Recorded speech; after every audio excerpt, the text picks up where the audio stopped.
1000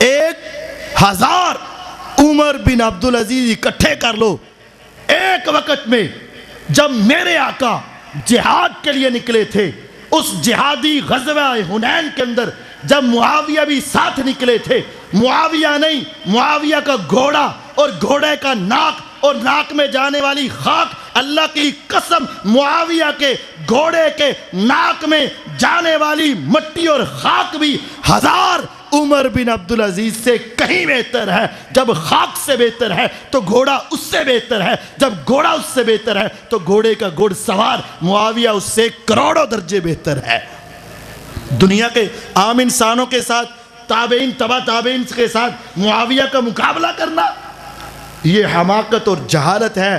1000 عمر بن عبدالعزیز جیسے نیک خلیفہ بھی ہوں تو معاویہ کے پیغمبر علیہ السلام کے ساتھ جو جہاد کیا مل کر، اس جہاد میں اس گھوڑے کے ناک میں جو خاک گئی ہے وہ خاک بھی 1000 عمر بن عبدالعزیز سے بہتر ہے۔ امیر معاویہ کا مقابلہ ہو سکتا نہیں ہو سکتا۔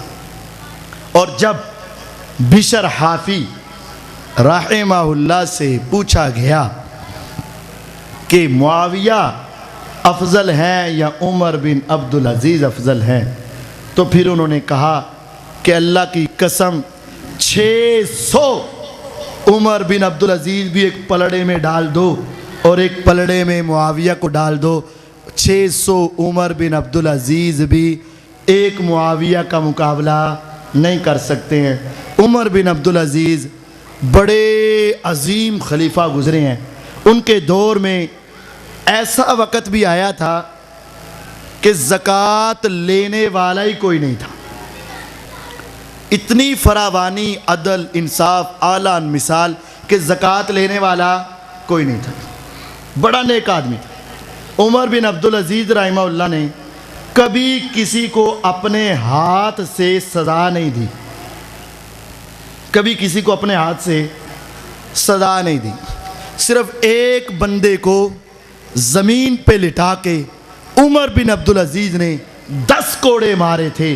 پوچھا گیا آپ تو اتنے رحم دل ہیں، آپ تو اتنے مہربان ہیں، آپ نے آج تک کبھی کسی زانی کو نہیں مارا، شرابی کو نہیں مارا، ہاں آپ حکم دے دیتے، فیصلہ کر دیتے، جلاد مارا کرتا تھا، حدیں لگا کرتی تھی، سنسار ہوا کرتے تھے، چور کے ہاتھ کاٹے جاتے تھے، لیکن آپ نے اپنے ہاتھ سے کبھی کسی کو نہیں مارا۔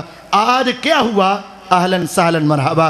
آج کیا ہوا کہ آپ نے اس آدمی کو لٹا کر 10 کوڑے اس کی کمر پہ مارے ہیں۔ فرمایا اس ظالم کا جرم یہ ہے کہ اس نے میں عمر کو معاویہ سے افضل کہا ہے، میں نے اس وجہ سے اس کو لٹا کے 10 کوڑے مارے ہیں۔ خدایا ہمیں ایسا حکمران آج بھی دے دے جو معاویہ کی توہین کرنے والوں کو زمین پہ لٹا کے کوڑے مارے اور ہمارے دلوں کو ٹھنڈا کر دے۔ اللہ تعالیٰ ہمیں سمجھنے اور اپنی اصلاح کرنے اور صحابہ کی عظمت کو سمجھنے اور ان سے سچی عقیدت رکھنے کی توفیق عطا فرمائے۔ وآخر دعوانا ان الحمد للہ رب العالمین۔